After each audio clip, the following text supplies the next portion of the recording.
One night she was getting some papers out of there, only to become trapped inside, and with the sense that there was a man in there with her. Naturally, she wanted to get the hell out of this place, only nobody would take her seriously. Not the council, not the newspapers. It was only television and its willingness to show absolutely anybody that she got her story out to the world, which is how Pasco learned about the situation. Pazzo has released a book about the experience. Oh, that's unprecedented for a ghost hunter. And has some audio of a sensory deprivation test that was conducted on Suzanne. Who are you? What's your name? Jesus Christ, now you're joking. No, that's not a haunting, that's demonic possession. They're going to need an exorcist. Because my brain has labeled her fraud, everything she says comes out sounding like lies, but everything else I can suspend disbelief on. If you're familiar with Tolkien, I'm being pulled back and forth across the primary and the secondary worlds based on what she's saying. Anyway, the voice cannot be duplicated by Suzanne herself. She can't do it. No, even under hypnosis we tried that. Really, Still. and the same result. Well, that clinches it then. No more proof required.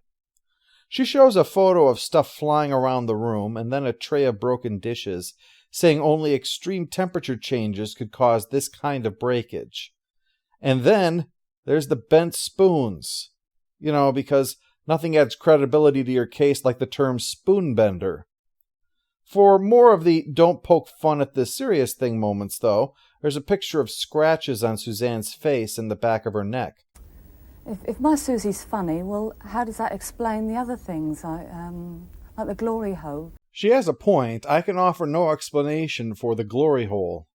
Well, I mean, of course, a lot of people would have it that there's nothing there at all. Yeah, well, a lot of people would have it at one time, that you couldn't walk on the moon. But Michael Jackson proved them wrong.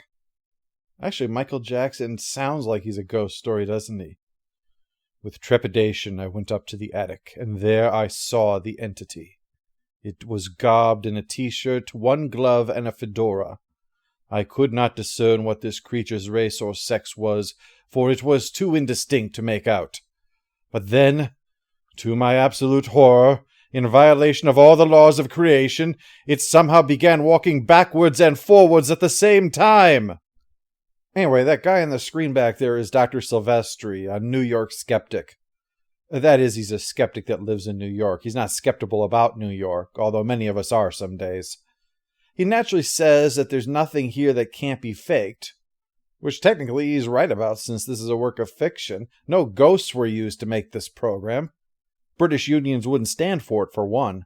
For years, parapsychologists have been trying to prove their loony theories in laboratory conditions, and they can't. Yeah, that's right, we can't. That's where we went wrong. Let's all go to the lobby. Let's all go to the lobby. There are some things you can't demonstrate in a lab. Show me falling in love in a lab. Show me poetic inspiration in a lab. You can't. You've got to get out of the lab and into real life, and that's what we're trying to do tonight. She says that skeptics like him are like the last of the dinosaurs, also implying that ghosts and hauntings are provable. She's right that there's some things that you can't really study in a lab, so let's follow her argument. At the start I mentioned sharks, so let's treat sharks as ghosts for a moment. You don't really study them in the lab after all, do you? No. So, if shark hunters operated like ghost hunters, then first off, you'd never have a picture of a shark that couldn't just as easily be a dolphin, a shadow in the water, or a school of fish. You'd never have a shark body to show anyone. You'd never go diving in the ocean and successfully film footage of sharks.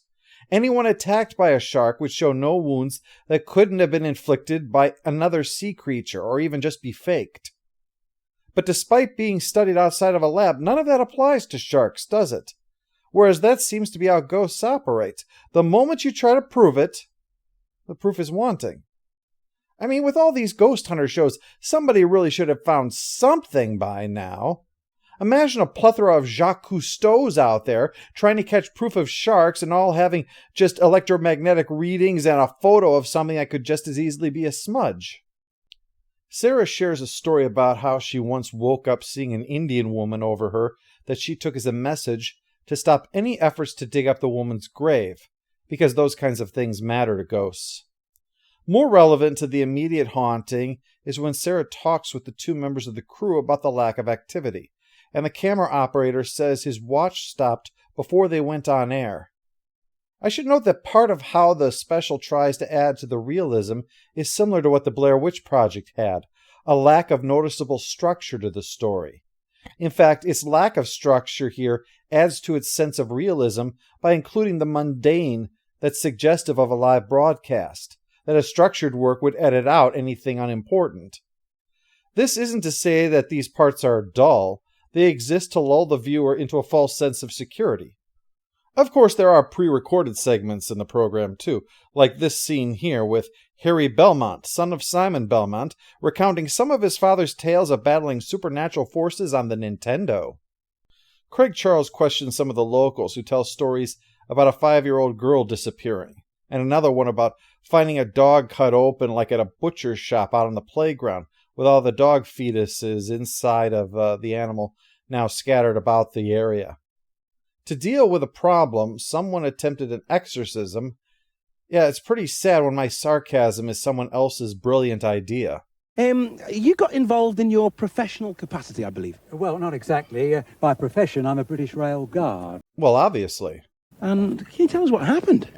You know how they say that pigs can sense it before they get to the slaughterhouse? Well, I had this overwhelming sense of evil, of spiritual decay is the only way I can describe it as. I see. And after Jeremy Kyle gave you his rail ticket, the sense went away? You see, I think that just as we are the products of our mothers and fathers and their mothers and fathers, I think that places somehow inherit the genes from their past too, somehow. It's keen insights like this that makes the British Rail what it is today. This is interrupted by Sarah reporting in that after taking Suzanne to bed, she found a circular wet spot on the carpet. No explanation about how it got here when she was gone. And a little while later, sounds are coming from behind the bed in Pam's room. But as Sarah tries to get into the closet, the kids come rushing to say that Pipes is down in the kitchen. So they rush down there to find the kids' drawings are all in a trail leading to the back door. Then, more banging. But Sarah is told to stay off of the landing because Suzanne's missing. Only the camera finally locates her, hiding and doing the banging herself. But when Sarah heads in, Suzanne insists that it wasn't her, even though it would fit in with everything, that she did the writing and the drawing, that she was the figure that her mother saw, that she locked her mom into the spandrel, that she poured water on the floor while alone in that room. Seems pretty clear it's just a teenage girl with recently divorced parents acting out. But Pascoe says that this doesn't prove anything, which I find hilarious in the context because ghost hunting is all about taking something that can mean anything and insisting it's definitive proof. Let's not get sidetracked, please. Let's not lose the scent. Maybe there's a kind of ritualistic reason. It's like sympathetic magic. Oh, voodoo is your answer to everything. We told you can't solve all your problems with voodoo. Suzanne confesses to banging just now, but only so the camera crew wouldn't leave. Well, fortunately, after this turn of events, we were able to return to Dr. Emilio Silvestri. Oh, he has been polishing those I told you so's for this moment, gonna savor it like a fine wine. Actually, he's far more gracious than that, saying that the only thing that matters to him is that we found proof of what's happened, that it's just a hoax. After all, it's not about being right. If there was definitive, replicable proof, that'd no doubt intrigue him. Our dearly departed James Randi, who passed away less than 2 weeks ago, said, "Yes, I'm a materialist. I'm willing to be shown wrong, but that has not happened. Yet. And I admit that the reason I'm unable to accept the claims of psychic, occult, and or supernatural wonders is because I'm locked into a worldview that demands evidence rather than blind faith. A view that insists upon the replication of all experiments, particularly those that appear to show violation of a rational world, and a view which requires open examination of the methods used to carry out those experiments." Pascoe, though, is a sore and bitter loser, calling his conclusion rubbish, that the haunting must be deliberately trying to make itself look unconvincing. I suppose the one difference between studying ghosts and sharks is that sharks won't deliberately fuck with you. All I know for sure is that she is acting as much like a moody teenager as Suzanne is. She gets defensive and surly because her pet theory is shown to be crap and is grasping at straws here. I mean, it's like that, whole alien meme thing. I don't know, therefore ghosts. She acts pretty puffed up for somebody who's in her position, which is showing everything she said is full of crap. Still, before we go any further, I want to say, despite both my mockery and my intense sense that Pascoe is a smug seller of snail oil, I actually find this work pretty damn clever.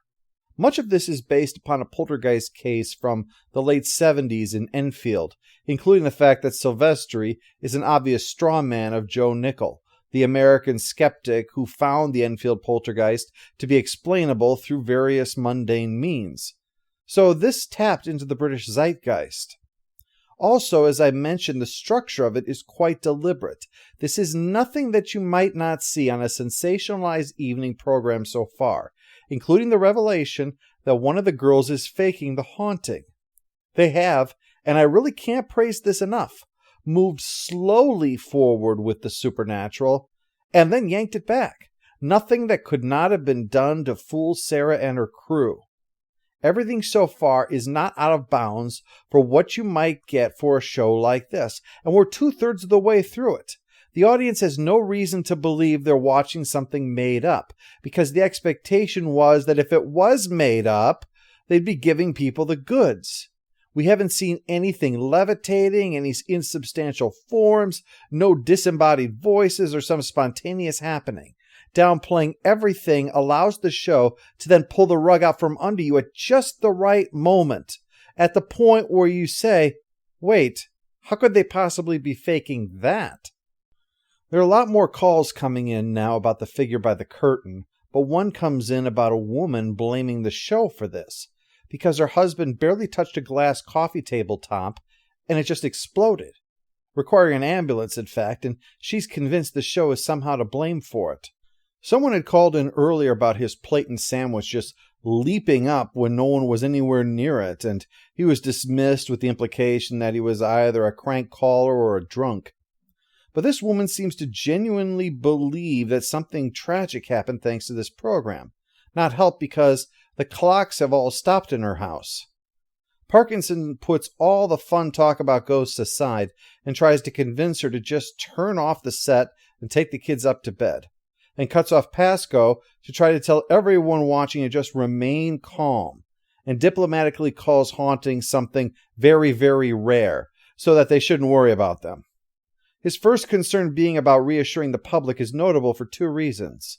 First, because it feeds into the show's sense of realism by Parkinson immediately being concerned about the implication of their story harming people rather than the phenomenons harming people. He wants to make them less terrified, which is in contrast to what a horror piece would normally want to do with the audience. But this is the show playing the long game. Oh, the second reason it's notable is that it's a rare instance of a journalist actually trying not to get people all worked up. Gaze into the ancient days, my friends.